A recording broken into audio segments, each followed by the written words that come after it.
Hola, excelente tarde, mañana o noche. Yo soy Tona Bravo y sean bienvenidos a este tu nuevo podcast sobre arquitectura. Arcast, episodio número 3, Juan Sordo Madaleno.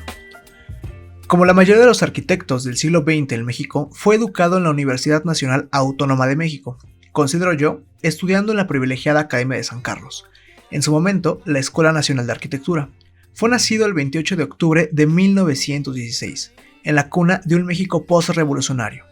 Juan Sordo Madaleno, un arquitecto modernista, en lo que históricamente podemos definir como el modernismo mexicano, autor de obras urbano-arquitectónicas que dieron una nueva imagen a la Ciudad de México e incluso a las zonas turísticas de este país. Haciendo una arquitectura de revolución, sobre todo en los conceptos, podríamos decir uno de los pioneros de la arquitectura de función o utilidad mixta, y eso lo apreciamos en gran parte de sus obras como fueron edificios residenciales, en los cuales, en su mayoría, dedicaba la planta baja o el primer nivel a comercio. El arquitecto más mexicano que pudo tener este país. Quizá tú ya hayas pensado en la arquitectura de Luis Barragán, de Legorreta o de Álvarez, pero pareciera que realmente a Madaleno lo que le interesaba era la internacionalización de su arquitectura, en técnicas constructivas, materiales, escalas, formas, etc. Dicho en sus propias palabras, México, probablemente más que ningún país en el mundo, ha asimilado este fenómeno por su posición geográfica como el centro del continente nuevo. La arquitectura mexicana, podemos asegurarlo, tiene un claro sentido internacional. Sin embargo, dentro de este sentido internacional se diferencia la mexicanidad producto de la fusión de dos culturas. Lamentablemente, el arquitecto mexicano, salvo contadas excepciones, poco piensa en las técnicas y aún menos en la investigación de los adelantos logrados en este país. ¿A qué se refería Sordo Madaleno con lo anterior? Puedo creer a manera personal y a reserva de tu opinión, se refiere a la arquitectura mesoamericana que sin duda es un referente y se identifica por sí sola en el contexto internacional, así como también se refiere a la arquitectura novohispana, al menos en México, y que sus estilos, como el barroco a lo largo del tiempo, se fue dando a la arquitectura neoclásica y a su vez las bases de una arquitectura, entre paréntesis, porfirista, que es el inicio de una arquitectura moderna en México. Sí, ya sé, un lío comprender los tipos de arquitectura en la historia de México. Pero sí, eso semeja a lo que hablaba Madaleno, y lo podemos notar en muchas de sus obras, con su International Style de manera sutil, dejó resaltar rasgos de una arquitectura mexicana. Hablemos ahora de las etapas arquitectónicas de Sordo Madaleno. Podemos identificar un periodo que según Miguel Adrià va de 1940 a 1947, justo el periodo donde trabajó con Augusto Álvarez, y este par, como buenos arquitectos modernistas de la segunda ola nacional, buscaban en sus diseños la máxima funcionalidad de los espacios, formas precisas y dignificar la calidad constructiva. La segunda etapa, según yo, es la que se da después de 1947, esa etapa donde ya no colabora con Álvarez y su arquitectura busca otras tipologías, y también se comienza a dar ese auge en la política nacional con López Mateos y Díaz Ordaz.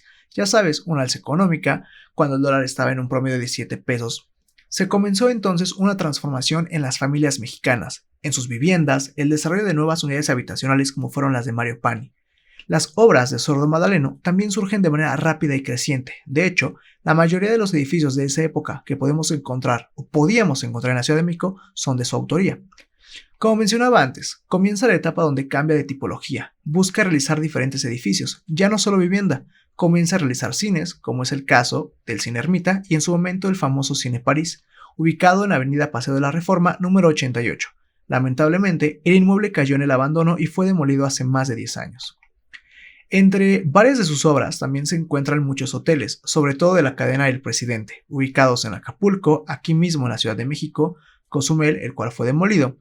Dentro de sus otras obras se encuentran muchas plazas comerciales que para la actualidad se han visto rebasadas en demanda de usuarios. Caso actual es Plaza Universidad, Plaza Satélite o Perisur.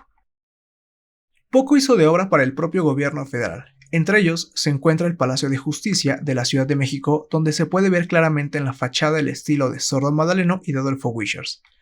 Realmente hizo mucha más obra, como en su momento fue el Centro Corporativo Vancomer, actual sede de la Universidad Abierta y a Distancia de México. El edificio de Palma 555 es edificio que rompe toda verticalidad en su fachada. El edificio Anáhuac, actualmente llamada Torre Contigo. Ahora, hablemos de los momentos que mantienen humilde a Sordo Madaleno. Aunque mejor dicho a sus obras, es que algunas ya fueron demolidas y sin duda eran parte de un gran legado de arquitectura moderna en México y que fue de la primera arquitectura que él realizó. Caso es el edificio de Monterrey y Álvaro Obregón, construido en 1940, un edificio de departamentos con 7 niveles.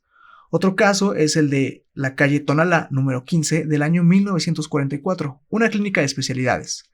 Otro proyecto, Reforma y Morelos, en 1944, un edificio corporativo, 9 niveles, con una cimentación a base de pilas. Londres y Niza, en 1953, otro edificio corporativo donde se albergaban oficinas.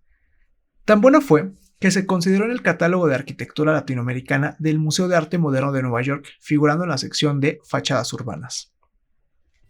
Espero ese tercer episodio te haya gustado. Si quieres saber más sobre la arquitectura de Sordo Madaleno, pasa al canal de YouTube, donde tenemos el recorrido a la exposición del despacho de Sordo Madaleno llamada Transformaciones Urbanas, que estará abierta al público hasta julio de este año en el edificio de Fomento Cultural Citibanamex, en la calle de Madero número 17, en el centro histórico de la Ciudad de México, sí, justo donde era el Palacio de Iturbide.